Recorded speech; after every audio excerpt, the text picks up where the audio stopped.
मुख्यमंत्री विद्यालय सुरक्षा कार्यक्रम सुरक्षित शनिवार को हमें जानकारी प्राप्त करना है। डूबने से बचाव एवं नाव दुर्घटना के संदर्भ में जानकारी। तो ये जानकारी आपको पीछे भी दिया गया है और पिछले कई शनिवार को यह जानकारी साझा किया गया है।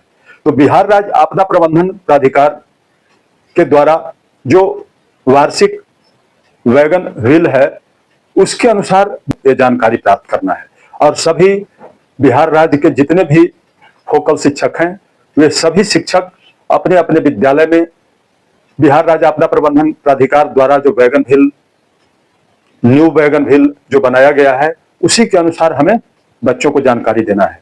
तो इस जानकारी को हम बिंदुवार साझा कर रहा हूं। तो सबसे पहला है डूबने से बचने के लिए क्या हमें नहीं करना है।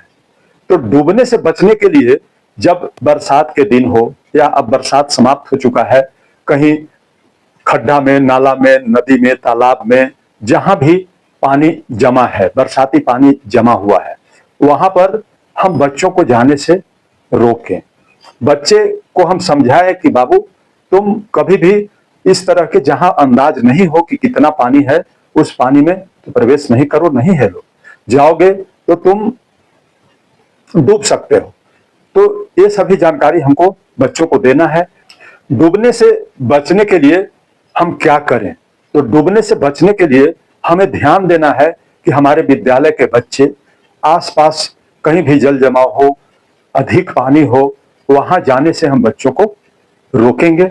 और अगर जब कोई बच्चा डूब रहा है तो उसको बचाने के लिए हम बच्चों को सिखाएंगे कि अगर जब तुम कभी भी बचाने के लिए पानी में नहीं कूद पड़ना, पानी में कूद जाओगे तुमको पकड़ लेगा, तुम भी डूब जाओगे। इसलिए तुम्हें उसे रस्सी, डंडे या तुम्हारे पास जो भी संसाधन वहां पर उपलब्ध हो उसको फेंक कर और बच्चों को बचाने का प्रयास करेंगे।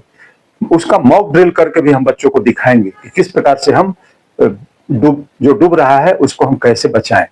साथ ही साथ जो बच्चा अभी 1 क्लास में है, 2 क्लास में है, 3 क्लास में है, तो जो छोटा बच्चा है उसको अभी से ही हम प्रैक्टिस मॉक ड्रिल करके दिखाएंगे तो वे भविष्य में ऐसा तैयार होगा बच्चा कि डूबने से बचा लेगा। या तो हल्ला करेगा बचाओ बचाओ डूब रहा है, आसपास से लोग इकट्ठे हो जाएंगे और डूबते हुए को बचा लेंगे। और अगला है डूबे हुए व्यक्ति को पानी से निकाल तत्काल प्राथमिक उपचार। तो तत्काल हम उसको मॉक ड्रिल करके दिखाएंगे कि पेट के बल लेटकर किस प्रकार से डूबे हुए व्यक्ति के पेट में जब पानी चला गया है तो उसको हम कैसे निकालेंगे, इसकी पूरी जानकारी हम मॉक ड्रिल के माध्यम से देंगे। और हमारा जो पिछला वीडियो है, आप पीछे वाले वीडियो को भी देख सकते हैं, उसमें हमने मॉक ड्रिल भी दिखाया है कि किस प्रकार से डूबते हुए बच्चों का प्राथमिक उपचार करेंगे। और वहां अगर जब आपसे संभव नहीं हो, कोई ट्रेंड आदमी नहीं हो, तो जितना जल्दी हो सके उस बच्चे को हम ले जाएंगे नजदीकी स्वास्थ्य केंद्र, नजदीक में पीएचसी हो या जो भी हॉस्पिटल सरकारी प्राइवेट जो भी उपलब्ध हो वहां हम ले जाएंगे और उसका तत्काल इलाज कराएंगे। डूबा हुआ बच्चा को बचाया जा सकता है प्राथमिक उपचार करके। अब है आखिरी बिंदु है नाव दुर्घटना से बचने के उपाय। तो हम तो कई बार बता चुके हैं कि नाव दुर्घटना में हम इस प्रकार से सेल्फी न लें नाव के किनारे बैठकर। जब नाव हमारा जो रजिस्टर्ड नहीं है उस नाव पर हम न बैठें। जो नाव पर अधिक यात्री बैठा हुआ है, कैपेसिटी है 30 यात्री का और उस पर 30 से अधिक बैठ चुका है तो उस पर हम न बैठें। नाव जब भी बीच धारा में या है तो उस पर हम चहलकदमी न करें। बच्चे अक्सर पानी में हाथ डालकर देखते हैं, पानी में हाथ डालते हैं, तो इस प्रकार से हम अलर्ट रहें। जब घना बादल छाया हुआ है या बूंदा बूंदी पानी हो रहा है उस स्थिति में हम नाव पर न बैठें। टूटा फूटा नाव है जिसमें पानी आ रहा है लेकिन नाविक जो है पानी को उलेच कर उपच कर और कह रहा है कि नहीं हम बैठ जाइए, हम नहीं डूबने देंगे, इसको पानी उलेच देंगे। तो इस प्रकार से हम उसके झांसा में न आए और हम जो टूटा हुआ नाव है उस पर कतई नहीं बैठे।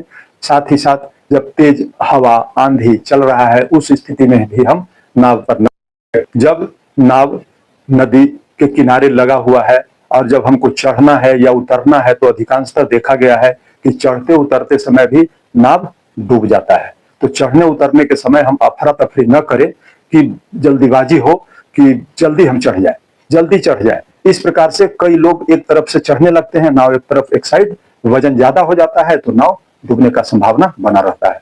वही स्थिति उतरते समय भी होता है कि एक तरफ उतरने में सारा पीछे से भी लोग आगे चले आते हैं या जिधर नाव लगा हुआ है उधर चले आते हैं, तो वहां नाव डूबने का संभावना बना रहता है। तो नाव डूबने से हम अपने बुद्धि विवेक से, और सभी शिक्षक बहुत ही जानकार हैं और सभी शिक्षक अपने स्तर से बच्चों को बता सकते हैं। फोकल शिक्षक खास करके हर विद्यालय में एक फोकल शिक्षक हैं जो कि अपने बच्चों को बिहार राज्य आपदा प्रबंधन प्राधिकार द्वारा बताए गए सारणी के अनुसार डूबने से बचाव एवं नाव दुर्घटना के संदर्भ में जानकारी दे सकते हैं। और देने के बाद अंतोगत्वा इस शिक्षा कोर्स पर सेफ सैटरडे का जो बना हुआ है उस पर हमें अपलोड कर देना है। आपके विद्यालय में कितने बच्चे भाग लिया, कितने बाल प्रेरक हैं, इन सभी को करके सबमिट कर देना है। और अभी तक इस वीडियो में बने रहने के लिए बहुत बहुत धन्यवाद।